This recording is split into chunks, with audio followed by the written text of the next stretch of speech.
की नुकतंच आपण विदर्भामध्ये 3 मोठ्या इंडस्ट्रीज आणण्याचा निर्णय घेतला आणि जवळपास ज्या काही आत्ता आपण इन्व्हेस्टमेंट आणलेला आहे या सगळ्या इन्व्हेस्टमेंटचा विचार केला तर 50,000 कोटी रुपयापेक्षा जास्त इन्व्हेस्टमेंट आणि जवळपास 30 ते 40,000 लोकांना त्यांच्या हाताला काम मिळेल अशा प्रकारच्या इन्व्हेस्टमेंटची सुरुवात या विदर्भामध्ये आपण केली।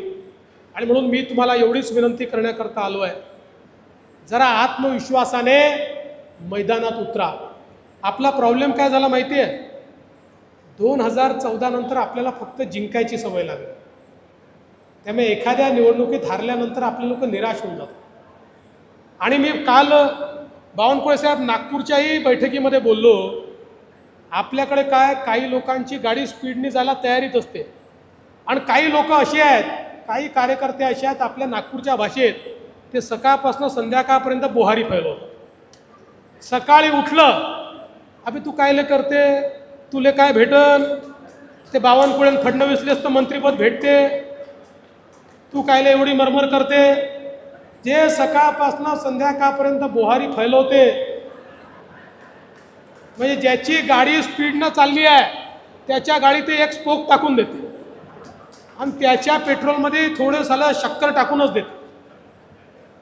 त्या बोहारी फैलवणाऱ्या सन्मान्य कार्यकर्त्यांना विनंती आहे, 3 महिने तुम्ही घरी बसा, 3 महिन्यात पुन्हा एकदा सरकार निवडून आणतो आणि मग तुमची बोहारी पण दूर करून देतो।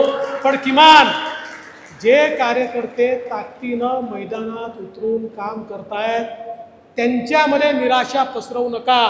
बघा, आपण छत्रपती शिवरायांचं नाव सांगतो, छत्रपती शिवरायांचे मावळे 5,000 असायचे, समोर खानाच्या फौजा या लाखाच्या असायच्या, पण छत्रपती शिवरायांच्या मावळ्यांना माहिती होतं आपण केवळ राजा करता लढत नाही आहे, आपण देव देश आणि धर्माकरता लढतोय। आणि म्हणून देव देश आणि धर्माकरता लढत असताना अशा प्रकारे 5,000 मावळे तुडून पडायचे की लाखाच्या फौजा त्या ठिकाणी जमीनदोस्त व्हायच्या आणि छत्रपती शिवरायांचं स्वराज्य त्या ठिकाणी तयार व्हायचं।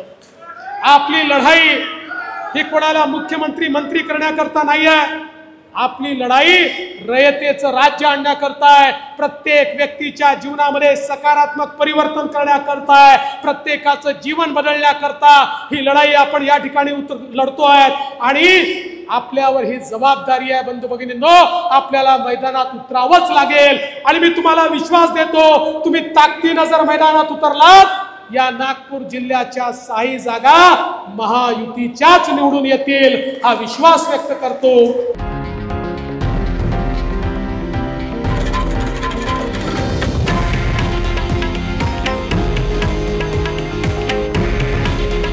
हे आहे देशातील नंबर 1 न्यूज नेटवर्क आणि आपण पाहत आहात TV9 मराठी। काळजी तुमची, हित महाराष्ट्राचं।